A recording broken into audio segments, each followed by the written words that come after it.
thanks very much for having me here. I really appreciate it. I'm going to cheat a little bit and draw a couple of things if you don't mind. Disclaimer up front. The day I retired, I got a lot smarter. And it's really interesting because I no longer had to actually deal with any problems. I could just opine on them. And so suddenly the solutions got easy and the concepts come. So, discount what I say pretty heavily because I don't have to deal with the problems that many of you do today.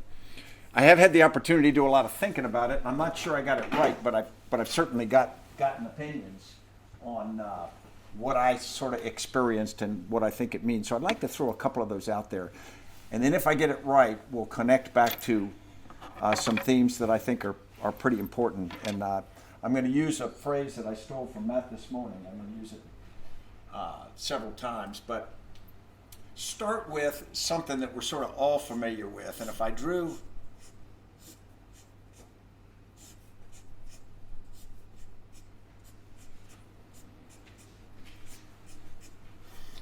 that, it's an organizational chart, and you say, well, what is it? Well, it could be General Motors, it could be the British government, it could be the United States Army, it could be almost anything we're a part of. That's the organizational structure in different permutations that really has been popular and more popular since the Industrial Revolution really took off in the 19th century.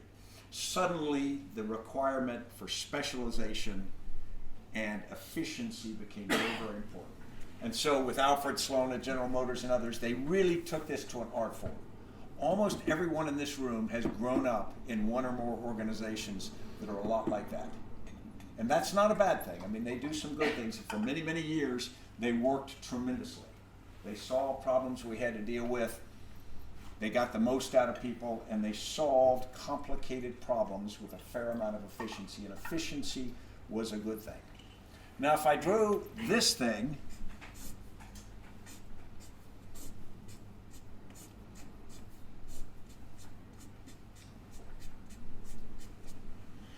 you say, okay, you just drew the same thing. I would be drawing a run-of-the-mill traditional terrorist organization.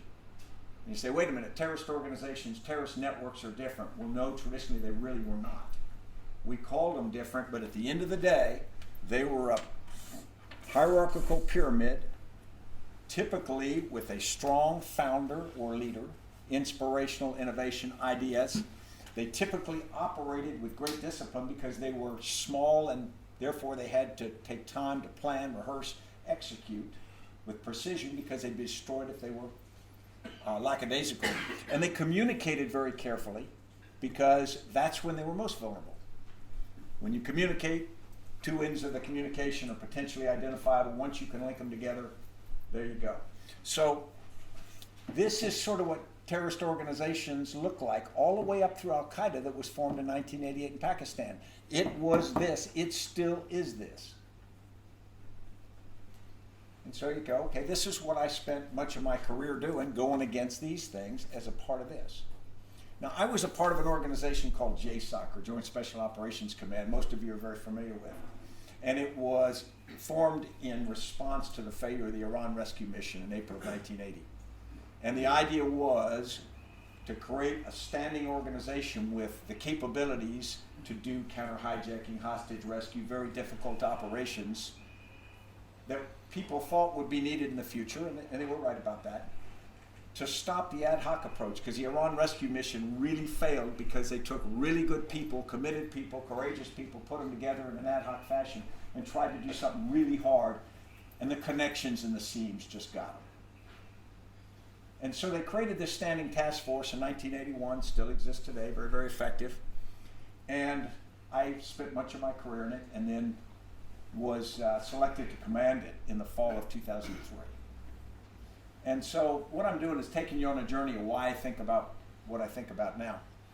So in the fall of 2003, I'd been in Afghanistan early in the war. I'd come back, I was at the Pentagon, and in October 2003, I'd get sent to Iraq. Well, really, we were in a bunch of countries, but Iraq was the biggest problem.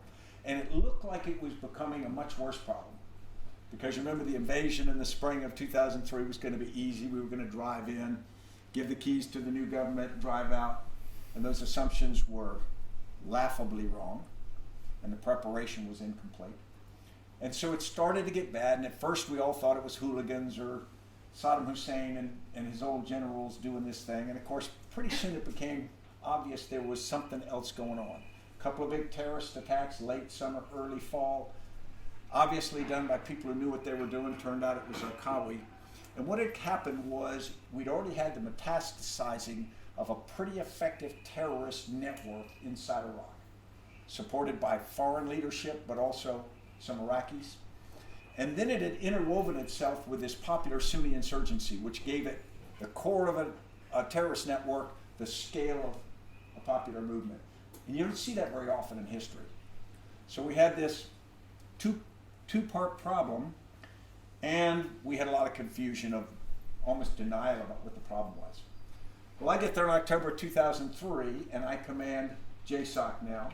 And the reality is, we're this. Now, you know, my forces got beards and different weapons, and we think we're completely iconoclastic, but if you really tear off the outside cover, we're this. We're really good at this. We're really effective. We got specially selected people. They're exquisitely trained. We got all the resources anybody could ever want, but we're still this. And this is a complicated organization designed to solve complicated problems that you can dissect, determine a solution to, and then go after it mechanistically. And that's what we were good at. And because we could do it faster than most people, and we were a little more informal, we sort of pretended we weren't this, and people thought we weren't this, but we weren't. And we looked at the enemy problem, and we said, well, they're this, because that's what Al-Qaeda is, and that's what traditional terrorist organizations are, so we're going to go after it in a traditional sense. And the way you go after these things, as most of the people in the room know, you start by drawing this out. You say, okay, the terrorist organization's got to look like this. You put the names of the people you do know, which is always very small, and then you assume other functions. There's got to be an HR function, there's got to be a logistics function, there's got to be all these things, finance. And you're right, traditionally there does have to be all those functions. Then you try to identify them, try to get as many as you can, and then you try to hit them hard in as compressed a period as you can to cause it to collapse. Because if you do it slowly, it just fixes itself. But if you can do it in a thunderclap in a short period, you can have a big effect on it. A little like police work more than military, but it works traditionally. So we decide to go after this. That's my first big task. I get there and it says, okay, got this problem in Iraq getting bad. You have got to go after the growing terrorist part of this. Now our mission was actually worded, go after HVTs, high value targets. And that was leadership things. That included Saddam Hussein, remember the deck of cards in the first part. We captured Saddam Hussein about, 6 weeks after I got there. Everybody kind of hoped that would solve the problem, but we, of course, knew it wouldn't, and we found out very quickly it didn't do anything to the problem. Because Al-Qawi had become the problem in this growing organization that wasn't yet, but became known as Al-Qaeda in Iraq, had metastasized. And it was ahead of what we understood it was, and it was sort of cloaked inside this eruption we saw in early 2004 around Fallujah and different parts of the country. So we decided to go after this, and we focused to do this in the traditional way. We draw this out, we start to do it like this. Just can't find it. Look for it, can't find it. And you say, it's got to be there, it's just got to be cloaked in something, it's got to be around there. Instead, we ran into something completely different.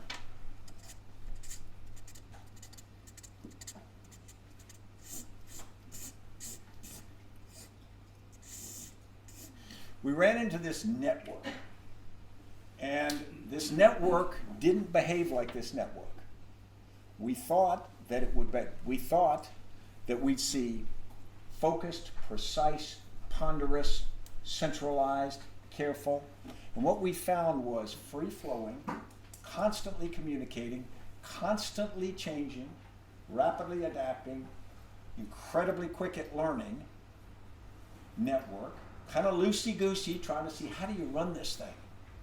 Because it doesn't have the normal, they don't have midnight meetings and come together and give the thing out, all that sort of thing.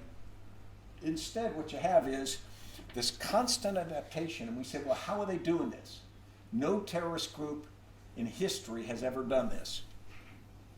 And so is Zarqawi smarter than everybody else that ever came? Or did he hire consultants and go on an offsite and figure it out? We investigated the idea. And what we found out, what we learned after the fact, and everything I'm telling you is not something I figured out quickly. We figured it out together over time. What we realized was this was a different beast because times had changed.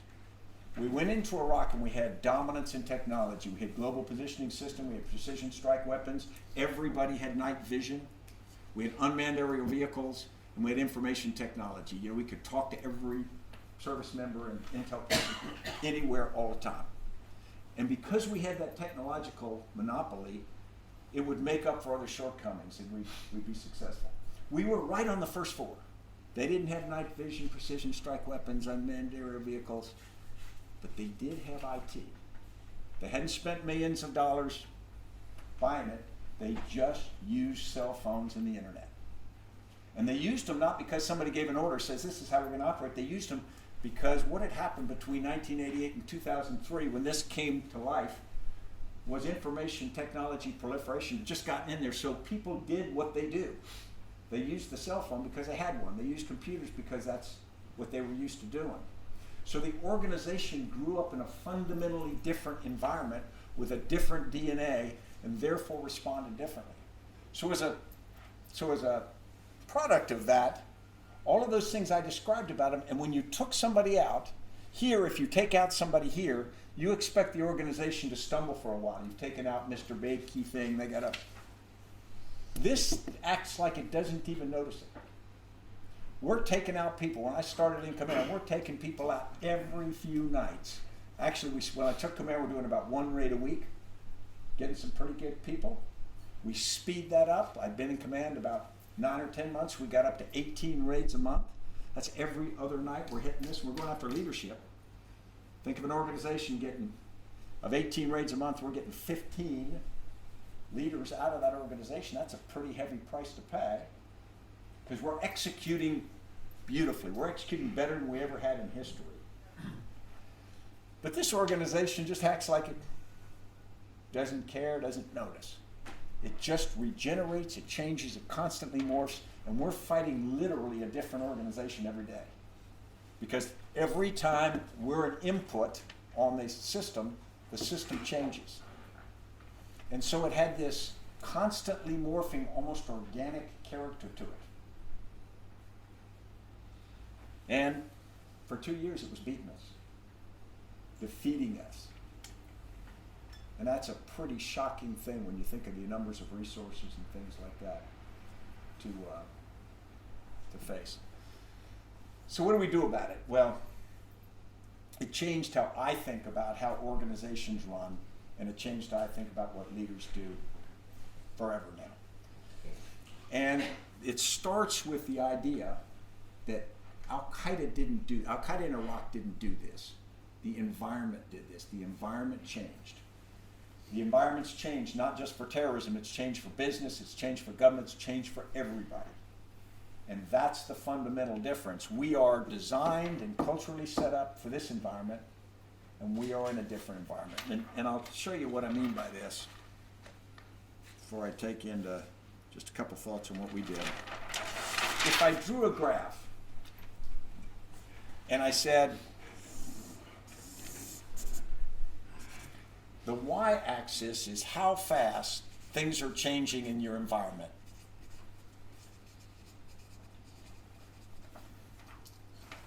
Lower, faster. If on the bottom I said, how often do I have to align my organization? You know, I got to get everybody together inside the organization. Say, okay, everybody, here's what's happening. Here's what we got to do. There's a pretty straight relationship if you think about it. If things are changing really slow in your world, you don't have to align very often because everybody's got it. It doesn't change much. If they're changing really fast, you got to align a lot. That makes sense. Now take it through sort of history and where we are. If you're down here in an age of simplicity, you know, take it back 150, 200 years, craftsmen and things like that. Things physically couldn't move fast, information couldn't move fast, so You didn't have a fast-moving requirement to get everybody together in line very often. When we got into the complicated era, think the Industrial Revolution, we're suddenly solving hairy problems, but we're doing it with very complicated machines. You know, I'm a great naval history enthusiast. You know, HMS Victory, 8 decks, 26 miles of rigging, 36 acres of canvas, 850 sailors having to constantly adjust that beast. The most complicated machine in the world of its time. But they worked systems to do that because that system was a complicated thing. So we created all those organizations, the General Motors type thing and whatnot. Then, and so you're having to align more often to figure it out. Suddenly you get up to complex. Now the definition of complex is when cause and effect can only be figured out after the fact. And so what it means is it's fundamentally impossible to predict what's going to happen. And that's, if you stop and think back, now wait a minute, if it's impossible to predict what's going to happen, there are too many variables and things are too connected and it goes too fast, you cannot predict, therefore you must be able to adapt, react and adapt to what is happening. We get to complex, suddenly we're in a different world. Think of a complex situation, a natural disaster. We have a flood, we have a fire, we have a financial crisis. What do we tend to do? We all tend to come in one room, spread things out, buy a lot of pizza, coordinate all the time, solve the problem. And then as soon as we've gotten through that problem, we go, wow, I'm proud of you, this was a great experience. Everybody go back to their offices, go back to their cubicles, and we'll operate like we did before. You don't like those to happen, but you're kind of proud you were part of it and it was a good developmental experience. So we got this line down here, things are predictable and unpredictable, with periodic forays up here, and then as quick as we can, we get back to what's comfortable. When we hit this situation in JSOC, what we found is everything pulled us here, and we tried to get back. We tried to do stuff and then get back and pull back, because that's the muscle memory, that's comfort. And finally we said, can't do it. So we went up in there and we just lived here. So suddenly living here, what does that mean? We had to coordinate the organization, align the organization really often. And what else we found? The percentage of the organization that had to be involved in that alignment had to be much greater. So suddenly what we're finding is we had to align a huge percentage of the organization almost constantly. Because otherwise we couldn't deal with the fact that the situation was changing on a daily basis. About 24-hour war is the way I began to think of it, because you know, you step back from it, you talk about big movements, but up close, the tactics, the movements and all were about 24 hours, and they weren't predictable much out there. And I don't think the enemy could predict them either. So what did I come to believe? The first was, you can't make the traditional organization good enough to solve the problem. The first thing you realize in a traditional hierarchy, information is designed to go up and form the great people at the top. Decisions go down. By the time a decision gets down here, even if it was based on the right information and made with perfect wisdom, it's wrong when it gets here because the situation's changed. Heraclitus says you don't step in the same river twice. This river is going at flood speed. And so in reality, you can't direct from up here. Even with information technology now we've got this ability to surround ourselves with screens, talk to everybody all the time, so there's this temptation or self-deception to believe I can do this and therefore I can make it work. But you can't. It's too complex down here, moving too fast, and you can't do it. So if you start with it, all right, can't be done, what do? Go home and say, too hard? What we did was we came out with the belief we had to change the fundamental way we did certain things. The first was democratization of information. We started the fight by sharing information at each level. The top levels of command had a video teleconference every day, and then we cascade down the various levels, because traditionally in a hierarchical organization, each level not only has responsibility for command, they also had the responsibility to move information. It went to each level, and that was physically driven. You didn't have the ability to do it any other way. So information had to work its way up, had to work its way down. We don't have that requirement anymore. You can now push information anywhere you want instantaneously. So the first thing we did, we said we're going to democratize information, and we are going to give everybody as much information as we can all the time. And the idea is to inform people down here with a contextual understanding of what's happening, enriched by their on-the-ground touch, as used to be available only to people at the top of that thing where all the connection feeds came. So we democratized information. Now stop and think about it. If you're in an organization and you lose control over the flow of organization up and down, that's a little scary. You don't want your subordinates communicating with your bosses directly without you approving it. And you don't want your subordinates to get what the boss says without you filtering it. But you got to get over it. It's got to change. Got to go. So information, ownership and control of information was essentially taken out of the different layers of command. Now, responsibility for execution decisions wasn't taken out. We didn't reorganize the command, but we changed fundamentally how information went. The second thing is, and one of the ways we did that is every day we shifted from this cascading of meetings to a single daily video teleconference that by about 2006 had 7,500 people a day on it for 90 minutes. Now you think, oh my God, another meeting, that is ridiculous. In 90 minutes, that's horrific. It was the most efficient thing I've ever been a part of in my life, because it got information to more people in a fast-moving environment that they could then go out, make decisions without having to come back up the chain of command and try to make this beast work.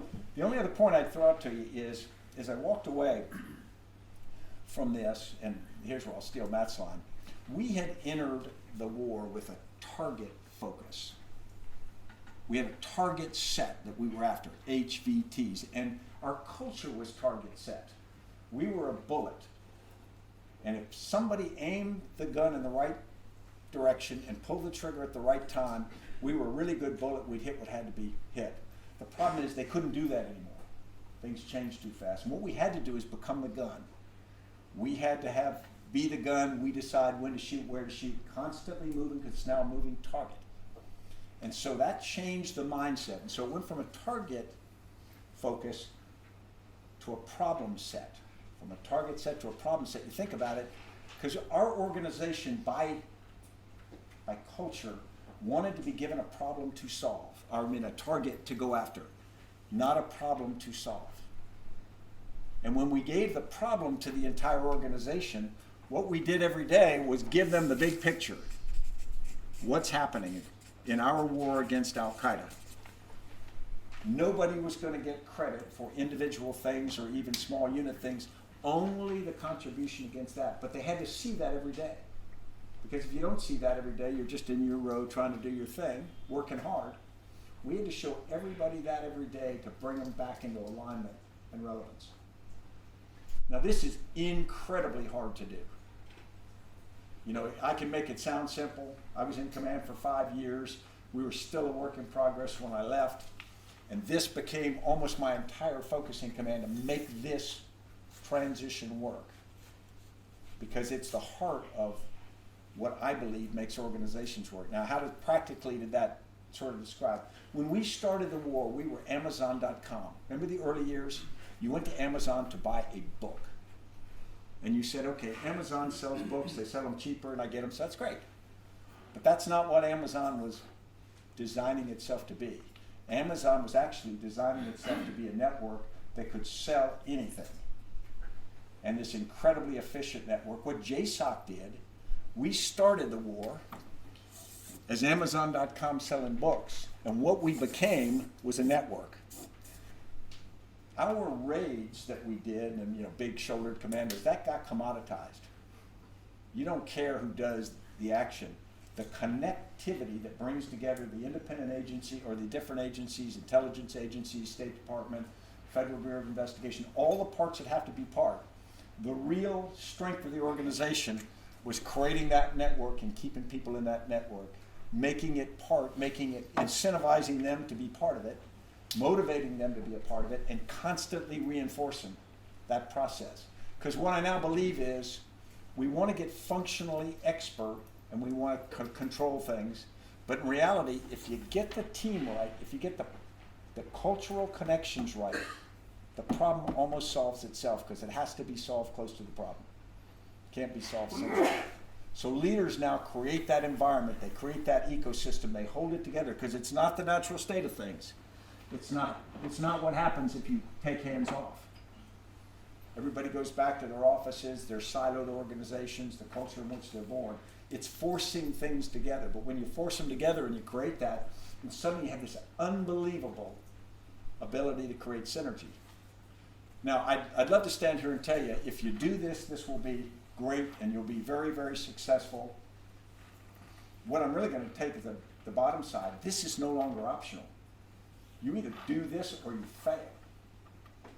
We work with civilian companies now, and that's exactly what we tell them, and I'm passionate that we're right.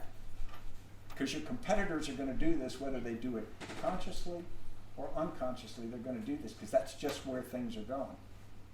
And we seem disoriented by the complexity of the world, but those people who figure that part out are so advantaged that it's going to define the winners and losers. That is all.